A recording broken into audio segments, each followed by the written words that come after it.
বিসমিল্লাহির রহমানির রহিম। আসসালামু আলাইকুম। ইসলামী প্রজাতন্ত্র ইরানের বিশ্ব কার্যক্রমের বাংলা অনুষ্ঠানে আপনাদের স্বাগত জানাচ্ছি। এখন শুনবেন সূরা বাকারার 284 ও 285 নম্বর আয়াতের তেলাওয়াত ও তরজমা। আউযু বিল্লাহি মিনাশ শাইতানির রাজীম। বিসমিল্লাহির রহমানির রহিম।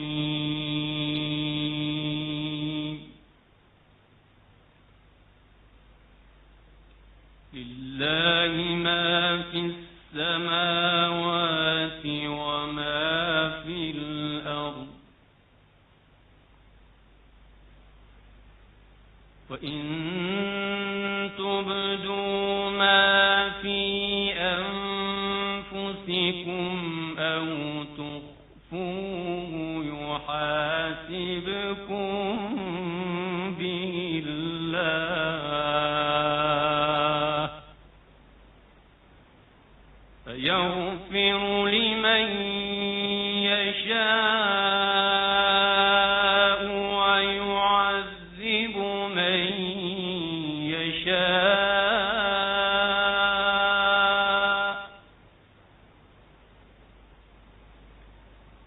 وَاللَّهُ عَلَى كُلِّ شَيْءٍ قَدِيرٌ.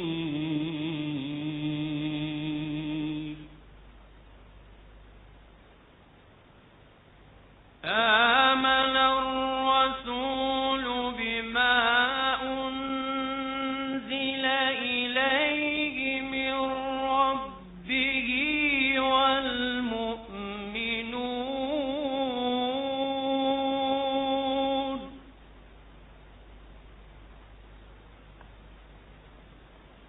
كل آمن بالله وملائكته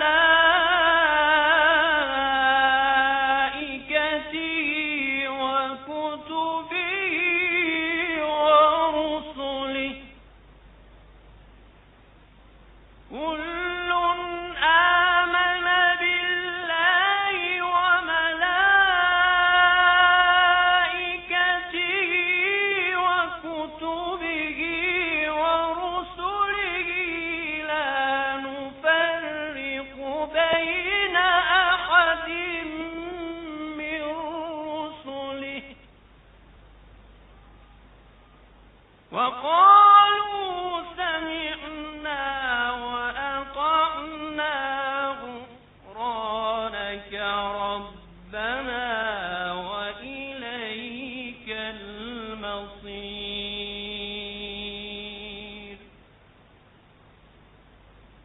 صدق الله العلي العظيم. বিসমিল্লাহির রহমানির রহিম।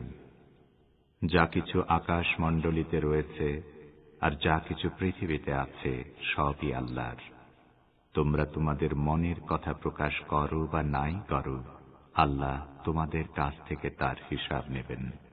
তারপর যাকে ইচ্ছা তিনি ক্ষমা করবেন এবং যাকে ইচ্ছা শাস্তি দেবেন।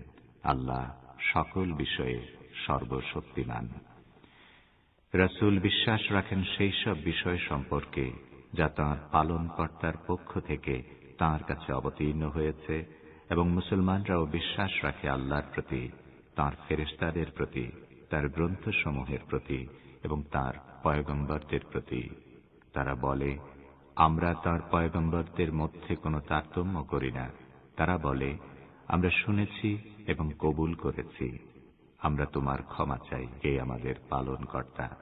তোমারই দিকে প্রত্যাবর্তন করতে হবে। সাদাকাল্লাহুল আলিয়্যুল আযীম। শ্রোতা বন্ধুরা, অর্থসহ পবিত্র কোরআনের তেলাওয়াত শুনলেন। আজ সোমবার 16 আগস্ট, 1 ভাদ্র এবং ফার্সি 25 মোরতাদ। রেডিও তেহরানের শান্ত অধিবেশনে আপনাদের স্বাগত জানাচ্ছি আমি আশরাফুর রহমান। এই অনুষ্ঠান প্রচারিত হচ্ছে বাংলাদেশ ও ভারতে শর্টওয়েভ 25 মিটার ব্যান্ডে 11,600 কিলোহার্টজে এবং সৌদি আরবে শর্টওয়েভ 31 মিটার ব্যান্ডে 9,870 কিলোহার্টজে। ইন্টারনেটে আমাদের অনুষ্ঠান শোনার ঠিকানা parstoday.com/bn। এবারে আজকের অনুষ্ঠান সূচি জানিয়ে দিচ্ছি। শুরুতেই শুনবেন যথারীতি বিশ্ব সংবাদ। এতে থাকবে ঢাকা ও কলকাতা থেকে আমাদের প্রতিনিধিদের পাঠানো দুটি বার্তা।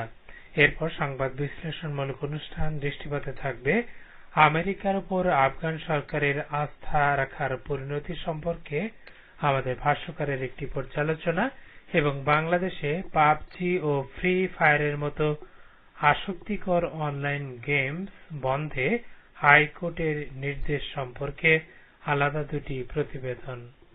এরপর থাকবে শোকাবহ মহরম উপলক্ষে নিয়মিত পরিবেশনা কারবালার শাশ্বত বিপ্লব। পত্রপত্রিকার পাতার অনুষ্ঠান কথাবার্তার পর প্রান্তিক আয়োজনে থাকবে শ্রোতাদের চিঠিপত্রের আসর প্রিয়জন। সবশেষে সংক্ষিপ্ত সংবাদ, তবে সবকিছুর আগে বিশ্ব সংবাদ।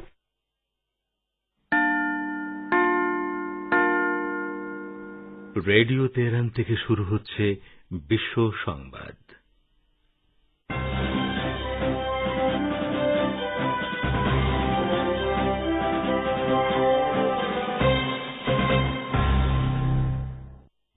শুরুতেই সংবাদ শিরোনাম।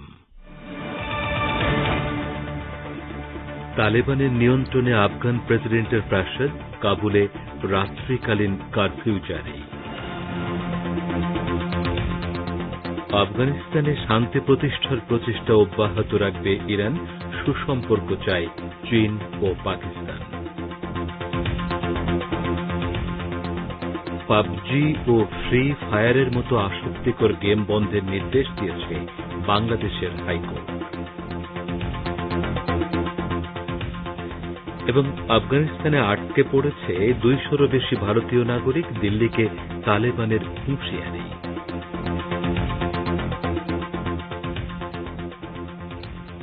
আসসালামু আলাইকুম।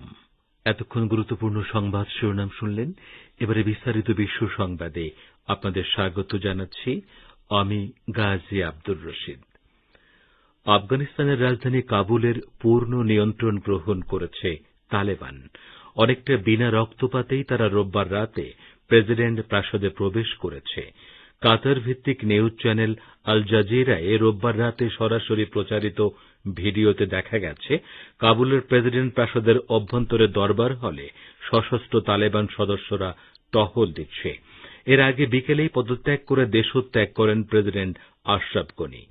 ভাইস প্রেসিডেন্ট আমরুল্লাহ সালেহকে সঙ্গে নিয়ে তিনি তাজিকিস্তানে পৌঁছে দাবি করেন রক্তপাত এড়াতে তিনি এ পদক্ষেপ নিয়েছেন। এর আগে তালেবান এক বিবৃতিতে ঘোষণা করে তারা জোর করে কাবুলে প্রবেশ করতে চায় না, কিন্তু এর কয়েক ঘণ্টা পর প্রেসিডেন্ট আশরাফ গনি দেশ ছেড়ে পালিয়ে গেলে তালেবান সদস্যদের কাবুলে প্রবেশ করার নির্দেশ দেওয়া হয়েছে।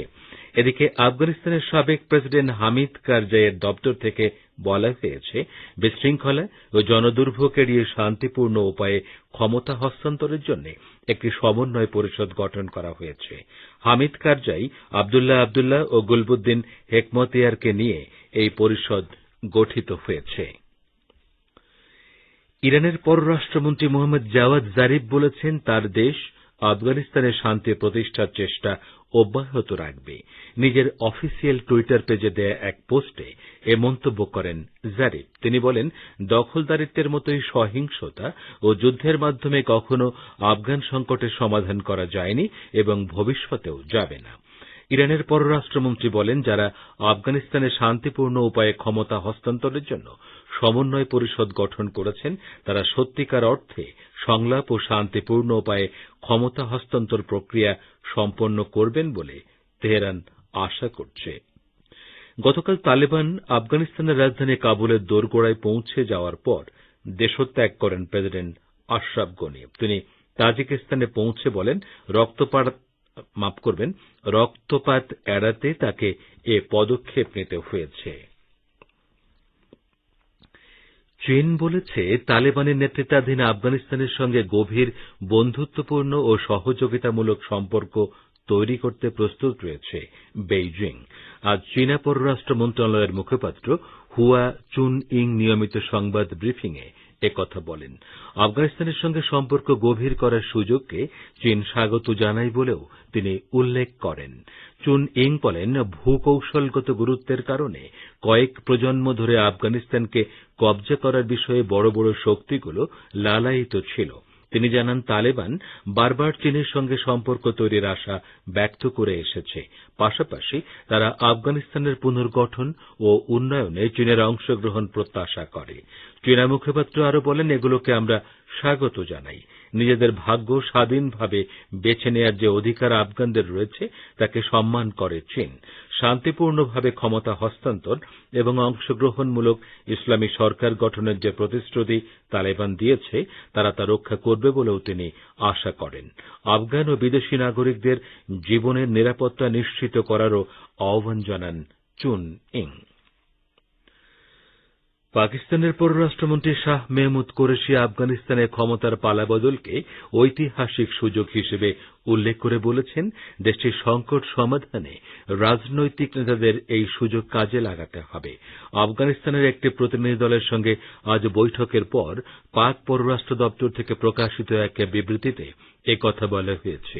আফগানিস্তান থেকে প্রতিনিধি দলটি পাকিস্তান পৌঁছালে পররাষ্ট্রমন্ত্রী মেহমুদ কুরেশি তাদেরকে স্বাগত জানান। গতকাল তালেবান রাজধানী কাবুল দখল করার পর প্রেসিডেন্ট আশরাফ গনি দেশ ছেড়ে পালিয়েছেন এবং সেখানে অনেকটা বিশৃঙ্খলাপূর্ণ অবস্থা বিরাজ করছে। এ প্রেক্ষাপটে পাক পররাষ্ট্রমন্ত্রী বলেন, আমরা আশা করি আফগানিস্তানের সমস্ত নেতা দেশটির বৃহত্তর স্বার্থে শান্তি প্রতিষ্ঠার প্রচেষ্টা জোরদার করবেন।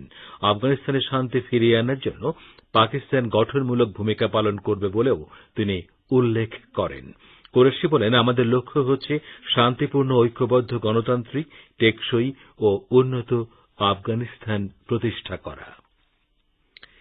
ইরানের পররাষ্ট্র মন্ত্রণালয়ের মুখপাত্র সাইদ খাতিবজাদে বলেছেন, আফগানিস্তানের রাজধানী কাবুলের ইরান দূতাবাস ছাড়া দেশটিতে ইরানের বাকি সব কূটনৈতিক মিশন বন্ধ করে দেয়া হয়েছে। তিনি রোববার তেহরানের সাংবাদিকদের বলেন, কাবুল দূতাবাসের পাশাপাশি মাজার শরীফ, জালালাবাদ, কান্দাহার ও হেরাতে ইরানের কনসুলেট রয়েছে। এর মধ্যে মাজার শরীফ, জালালাবাদ ও কান্দাহার শহরের কনসুলেটের কার্যক্রম কয়েকদিন আগেই বন্ধ করে দেয়া হয়েছে। এসব কনসুলেটে বর্তমানে নিরাপত্তারক্ষী ও স্থানীয় কিছু কর্মী ছাড়া আর কারো উপস্থিতি নেই। হেরাতের ইরানি কনসুলেটের সর্বশেষ পরিস্থিতি সম্পর্কে সৈয়দ খাতিবজাদে বলেন, কনসুলেটের ইরানি কূটনীতিকরা সম্পূর্ণ নিরাপদে আছেন এবং তাদের ইরানে যাতায়াতের নিশ্চয়তা প্রদান করা হয়েছে। কিন্তু বর্তমান পরিস্থিতিতে এসব কূটনীতিককে কনসুলেটের ভেতরে অবস্থান করার নির্দেশ দেওয়া হয়েছে। আপনারা বিশ্ব সংবাদ শুনছেন রেডিও তেহরান থেকে, আর প্রচারিত হচ্ছে বাংলাদেশ ও ভারতে শর্টে 25 মিটার ব্যান্ডে এবং সৌদি আরবে শোনা যাচ্ছে 31 মিটার ব্যান্ডে। এছাড়া বিশ্বজুড়ে ইন্টারনেট ও স্যাটেলাইটে। অনলাইন প্ল্যাটফর্মে পাবজি ও ফ্রি ফায়ারের মতো আসক্তিকর গেম 3 মাসের জন্য বন্ধের নির্দেশ দিয়েছে বাংলাদেশ হাইকোর্ট। এ সম্পর্কে আরো জানাচ্ছেন ঢাকা থেকে আমাদের বিশেষ প্রতিনিধি। অনলাইন প্ল্যাটফর্মে পাবজি ও ফ্রি ফায়ারের মতো আসক্তিকর গেম 3 মাসের জন্য বন্ধের নির্দেশ দিয়েছে বাংলাদেশের হাইকোর্ট। মানবাধিকার সংগঠন ল অ্যান্ড লাইফ ফাউন্ডেশনের পক্ষে দায়ের করা এক রিটের প্রাথমিক শুনানি নিয়ে বিচারপতি মোহাম্মদ মুজিবুর রহমান মিয়া ও বিচারপতি মোহাম্মদ কামরুল হোসেন মোল্লার সমন্বয়ে গঠিত হাইকোর্টের বেঞ্চ আজ সোমবার রুল সহ এই আদেশ দেন। এই রুলে ডাক ও টেলিযোগাযোগ সচিব, বিটিআরসির চেয়ারম্যান, শিক্ষা সচিব, স্বরাষ্ট্র সচিব, আইন সচিব, স্বাস্থ্য সচিব ও পুলিশের মহাপরিদর্শক, বাংলাদেশ ব্যাংক সহ বিবাদীদের 10 দিনের মধ্যে রুলের জবাব দিতে বলা হয়েছে। ওইসব অনলাইন গেম ও অ্যাপের ক্ষতিকর দিক তুলে ধরে তা বন্ধের পদক্ষেপ নিতে অনুরোধ জানিয়ে ল অ্যান্ড লাইফ ফাউন্ডেশনের পক্ষে গত 19 জুন সরকারের সংশ্লিষ্ট কর্তৃপক্ষ বরাবর আইডি নোটিশ পাঠানো হয়। নোটিশের জবাব না পেয়ে গত 24 জুন আদালতে এই রিটটি দায়ের করা হয়। রিট আবেদনে বলা হয়, পাবজি ও ফ্রি ফায়ারের মতো গেমে দেশের যুব সমাজ ও শিশু কিশোররা আসক্ত হয়ে পড়েছে। ফলে সামাজিক মূল্যবোধ, শিক্ষা সংস্কৃতি বিনষ্ট হচ্ছে। অন্যদিকে টিকটক ও লাইকির মতো অ্যাপ ব্যবহার করে দেশের শিশু কিশোর ও যুব সমাজ বিভিন্ন অনৈতিক কর্মকাণ্ডে লিপ্ত হচ্ছে, জড়িয়ে পড়ছে অপরাধে। দেশের কিশোর গ্যাংয়ের সংস্কৃতি তৈরি হচ্ছে। Abdur Rahman Khan, radio Tehran, Dhaka.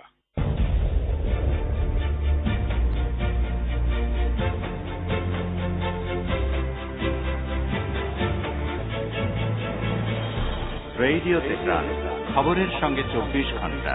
Visit করুন আমাদের ওয়েবসাইট farstoday.com/bn।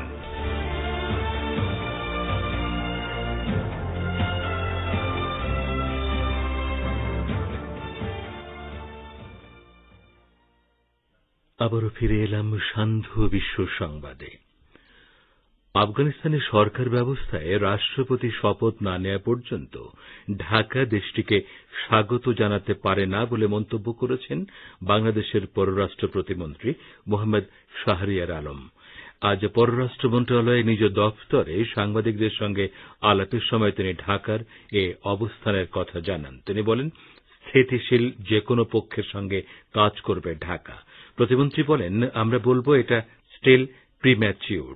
যতক্ষণ পর্যন্ত একজন রাষ্ট্রপতি শপথ না নিচ্ছেন, যতক্ষণ পর্যন্ত একজন রাজা পার্লামেন্টারি না আসবেন, অর্থাৎ তাদের সংবিধান অনুযায়ী 4 বা 5 বছরের সরকারের ম্যান্ডেট নিয়ে কেউ না আসা পর্যন্ত আমরা তাদেরকে স্বাগত জানাতে পারি না। এটা ঠিকও হবে না। এ সম্পর্কে একটি প্রতিবেদন শুনবেন সংবাদ ভাষ্যের অনুষ্ঠান দৃষ্টিপাতে। ভারতের পররাষ্ট্র মন্ত্রণালয়ের কর্মী এবং তাদের নিরাপত্তার জন্য মোতায়েন আধা সামরিক বাহিনী জওয়ান সহ 200-র বেশি ভারতীয় নাগরিক আফগানিস্তানে আটকা পড়েছেন। এ সম্পর্কে আরো জানাচ্ছেন কলকাতা থেকে আমাদের প্রতিনিধি।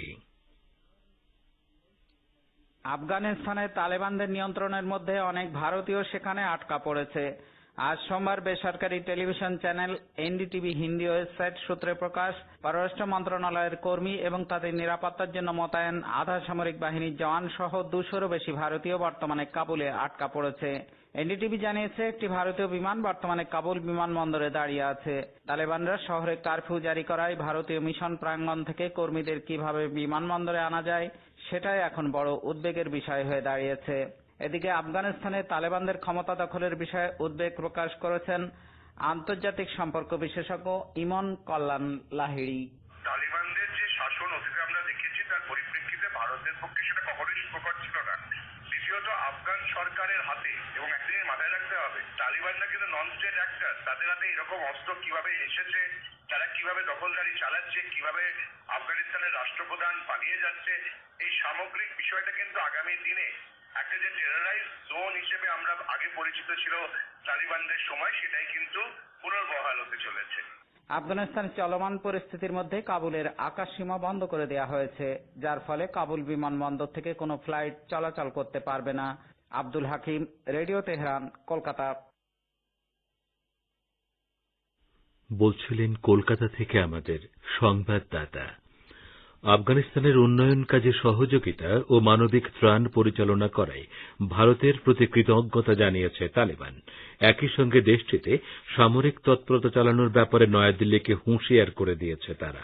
তালেবান মুখপাত্র সোহেল শাহিন এক সাক্ষাৎকারে বলেছেন, আফগানিস্তানে ভারতীয় সেনা উপস্থিতির পরিণতি ভালো হবে না।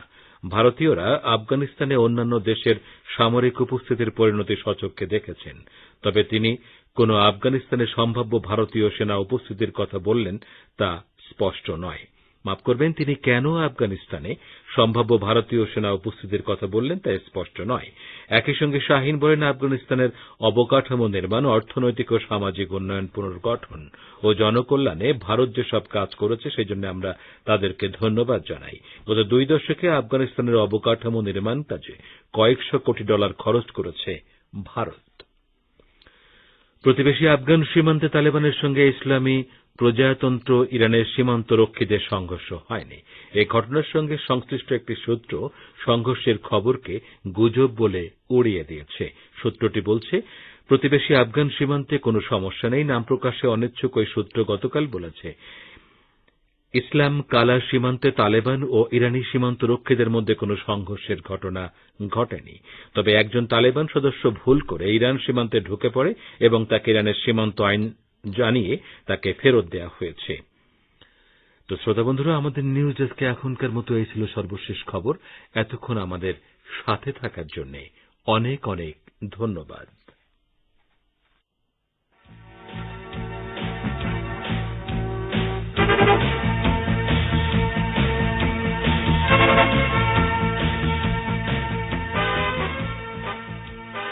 বিশ্ব সংবাদ শুনলেন রেডিও তেহরান থেকে। শ্রোতা বন্ধুরা, এবারে আমন্ত্রণ জানাচ্ছি সংবাদ ভাষ্যের অনুষ্ঠান দৃষ্টিপাতে। আফগানিস্তানের সদ্য পদত্যাগী প্রেসিডেন্ট আশরাফ গনি আমেরিকার উপর পূর্ণ আস্থা রেখে মার্কিন কর্মকর্তাদের বহু অবৈধ নির্দেশনা বাস্তবায়ন করে গেছেন, কিন্তু শেষ পর্যন্ত তালেবানের মতো শত্রুর মুখে আশরাফ গনি সরকারকে একা ফেলে চলে যায় যুক্তরাষ্ট্রে। আমেরিকার উপর আফগান সরকারের আস্থা রাখার পরিণতি সম্পর্কে দৃষ্টিপাতের শুরুতেই রয়েছে আমাদের ভাষ্যকারের একটি পর্যালোচনা। পড়ে শোনাচ্ছেন আশরাফুর রহমান। আফগানিস্তানের তালেবান গোষ্ঠী আবারও প্রমাণ করেছে আফগান রাজনীতিবিদদের মার্কিন কর্মকর্তাদের উপর আস্থা রাখা ছিল ভুল পদক্ষেপ। অবশ্য এর আগেও এই অঞ্চলের রাজনীতিবিদরা, যারা যুক্তরাষ্ট্রকে তাদের মিত্র বলে মনে করতেন, তারাও এখন স্বীকার করছেন যে ওয়াশিংটনের উপর আস্থা রাখা ভুল ছিল। জর্জিয়ার সাবেক প্রেসিডেন্ট মিখাইল সাকাশউইলি 2003 সালে মার্কিন সমর্থন নিয়ে ক্ষমতায় এসেছিলেন, কিন্তু ক্ষমতায় এসে তিনি কার্যত দক্ষিণ ককেশীয় অঞ্চলের বিষয়ে, বিশেষ করে রাশিয়ার বিরুদ্ধে মার্কিন ষড়যন্ত্র ও পরিকল্পনা বাস্তবায়নের হাতিয়ারে পরিণত হয়েছিলেন। কিন্তু যুক্তরাষ্ট্রের বিশ্বস্ত হওয়া সত্ত্বেও তিনি 2014 সালে ক্ষমতাচ্যুত হন। বর্তমানে তিনি প্রায়ই রাশিয়ার বিরুদ্ধে জর্জিয়া ও ইউক্রেনের প্রতি মার্কিন কুপরামর্শের নানা দিক সম্পর্কে কথা বলেন এবং বিভিন্ন তথ্য ফাঁস করেন। আফগানিস্তানেও বিগত বছরগুলোতে আশরাফ গনি সরকার যুক্তরাষ্ট্রের উপর পূর্ণ আস্থা রেখে মার্কিন কর্মকর্তাদের বহু নির্দেশনা পালন করে গেছেন। আফগানিস্তানের ব্যাপারে তিনি মার্কিন নীতি বাস্তবায়ন করায় দেশটির জনগণের উপর ব্যাপক চাপ সৃষ্টি হয়। এমনকি প্রতিবেশী সরকারগুলোর উপরও চাপ সৃষ্টি করে তিনি মার্কিন পরামর্শ বাস্তবায়ন করেন। কিন্তু শেষ পর্যন্ত যুক্তরাষ্ট্রের আফগান নীতি ব্যর্থ হয় এবং সেদেশ থেকে মার্কিন সেনা প্রত্যাহার করতে ওয়াশিংটন বাধ্য হয়। তালেবানের মতো শত্রুর মুখে আশরাফ গনি সরকারকে একা ফেলে চলে যায় যুক্তরাষ্ট্র। পর্যবেক্ষকরা বলছেন, আশরাফ গনি সরকার যুক্তরাষ্ট্রের উপর আস্থা রাখার পরিণতিতে তালেবানের মোকাবেলায় ব্যর্থ হয়েছে এবং শেষ পর্যন্ত তালেবান পুরো আফগানিস্তান নিয়ন্ত্রণে নিতে সক্ষম হয়েছে। গুরুত্বপূর্ণ বিষয় হচ্ছে, আশরাফ গনি সরকারের মিত্র হিসেবে যুক্তরাষ্ট্র এখন সেই সব দেশের কাতারে সামিল হয়েছে যারা আফগানিস্তানের আগামী সরকারের সঙ্গে সম্পর্ক স্থাপনের জন্য লাইনে আছে। এদিকে আশরাফ গনি সরকারের সঙ্গে মার্কিন কর্মকর্তাদের বিশ্বাসঘাতকতার কারণে পশ্চিম এশিয়ায় বিভিন্ন রাজনৈতিক দল ও ব্যক্তিত্ব কঠোর নেতিবাচক প্রতিক্রিয়া দেখিয়েছে।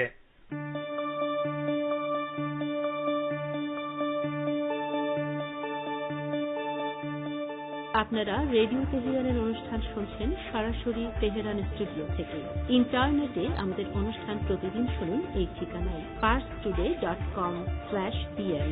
ফেসবুক লাইভে যোগ দিন এই ঠিকানায় facebook.com/Radio Tehran BN। আমাদের কাছে ইমেল করার ঠিকানা radioteheran1982@gmail.com।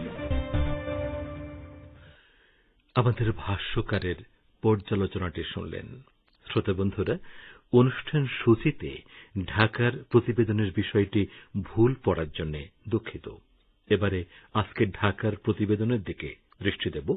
বিশ্ব সংবাদে আপনারা যেমনটি শুনেছেন, আফগানিস্তানের সামগ্রিক পরিস্থিতির অত্যন্ত সতর্কতার সাথে পর্যবেক্ষণ করছে বাংলাদেশ। স্থিতিশীল যে কোনো পক্ষের সঙ্গে কাজ করবে ঢাকা। এ সম্পর্কে এখন রয়েছে ঢাকা থেকে আমাদের বিশেষ প্রতিনিধির পাঠানো প্রতিবেদন। আফগানিস্তানের রাজনৈতিক ক্ষমতা পরিবর্তনের প্রেক্ষাপটে বিকাশমান পরিস্থিতি অত্যন্ত সতর্কতার সঙ্গেই পর্যবেক্ষণ করছে বাংলাদেশ। আফগানিস্তানে তালেবানদের ক্ষমতায় ফিরে আসার প্রভাব এই অঞ্চলে এবং এর বাইরেও যেতে পারে বলে মনে করছে বাংলাদেশ। তবে বাংলাদেশ আফগানিস্তানের সঙ্গে কাজ করতে প্রতিশ্রুতিবদ্ধ বলেও জানিয়েছে বাংলাদেশের পররাষ্ট্র মন্ত্রণালয়। আজ সোমবার পররাষ্ট্র মন্ত্রণালয়ের এক সংবাদ বিজ্ঞপ্তিতে সরকারের এই মনোভাব ব্যক্ত করে বলা হয়েছে, বাংলাদেশ দৃঢ়ভাবে বিশ্বাস করে আফগানিস্তানের পুনর্নির্মাণ এবং ভবিষ্যতের গতিপথ নির্ধারণ করার দায়িত্ব দেশটির জনগণের নিজেদের। তালেবান সরকারের সাথে বাংলাদেশের সম্পর্ক হবে কিনা এমন প্রশ্নের জবাবে আজ পররাষ্ট্রমন্ত্রী একে আব্দুল মোমেন বলেছেন, তালেবান সরকার যদি হয় কিংবা হয়েছে এবং সেটা জনগণের সরকার হলে আমাদের দরজা অবশ্যই খোলা থাকবে। রাজধানীতে এক অনুষ্ঠান শেষে পররাষ্ট্রমন্ত্রী সাংবাদিকদের বলেন, আমরা জনতার সরকারে বিশ্বাস করি, জনগণ যাকে পছন্দ করে আমরা সেই সরকারে বিশ্বাস করি, আমরা গণতান্ত্রিক সরকারে বিশ্বাসী। তিনি আরো বলেছেন, আমরা বিশ্বাস করি সেই সরকারে যাদের দ্বারা দেশের উন্নয়ন সম্ভব, তাদের সঙ্গেই আমাদের বন্ধুত্ব চাই, আর সেই সরকার আমাদের কাছে সাহায্য চাইলে সাহায্য করা হবে। এ প্রসঙ্গে পররাষ্ট্র প্রতিমন্ত্রী মোহাম্মদ শাহরিয়ার আলম সাংবাদিকদের বলেছেন, আফগানিস্তানের ধর্মীয় গোষ্ঠী ক্ষমতায় এলেও বাংলাদেশে তালেবানদের আদর্শে উদ্বুদ্ধ হয়ে কেউ তেমন কোনো জঙ্গি তৎপরতা চালাতে পারবে না, কারণ এ ধরনের উগ্রবাদ দমনে বাংলাদেশের সক্ষমতা রয়েছে। তো সেই বিষয়ে আমরা অবশ্যই আত্মবিশ্বাসী যে এইরকম প্রভাব বাংলাদেশে পড়বে না। তবে একেবারেই যে পড়বে না সেটা উড়িয়ে দেওয়া যায় না, কিন্তু সে ব্যাপারে আইন শৃঙ্খলা বাহিনী এবং গোয়েন্দা সংস্থাগুলি সজাগ আছেন এবং আমরা in coordination among this agencies আমরা কাজ করছি। সামনের দিনে যখনই আমরা বুঝবো কি স্টেবল গভর্নমেন্ট এসছে, বাংলাদেশ তার সাহায্যের হাত বাড়িয়ে দেবে। এদিকে ঢাকা মেট্রোপলিটন পুলিশের কমিশনার মোহাম্মদ শফিকুল ইসলাম বলেছেন, আফগানিস্তানের সশস্ত্র গোষ্ঠী তালেবানদের আহ্বানে সাড়া দিয়ে যারা হিজরত করতে দেশ ছেড়েছেন তাদের বিষয়ে সতর্ক রয়েছে দেশের গোয়েন্দারা। আফগানিস্তান ফেরতরা যদি বাংলাদেশে ঢোকার চেষ্টা করে তাদের গ্রেপ্তার করে আইনের আওতায় আনা হবে। আজ সোমবার দুপুরে নিজ কার্যালয়ে সাংবাদিকদের সাথে আলাপকালে ডিএমপি কমিশনার আশঙ্কা প্রকাশ করে বলেছেন, তালেবানরা রাষ্ট্রীয় ক্ষমতা নেবার পরই ঘোষণা করবে তারা পৃথিবীর সবচেয়ে শক্তিশালী রাষ্ট্র। তালেবানরা আরো বলবে, আমেরিকাকে যুদ্ধে পরাজিত করে আফগানিস্তানকে স্বাধীন করেছি। এর প্রেক্ষাপটে যুবকদের ভেতরে যারা জিহাদ করতে চায় তাদের মধ্যে উৎসাহ তৈরি হবে। এই ঢেউ আমাদের উপমহাদেশ সহ সব দেশেই লাগবে। Abdur Rahman Khan, radio Tehran, Dhaka. সংবাদ ভাষের অনুষ্ঠান দৃষ্টিপাত শুনলেন। আপনারা এই অনুষ্ঠান শুনছেন রেডিও তেহরান থেকে। শ্রোতা বন্ধুরা, এবারে রয়েছে শোকাবহ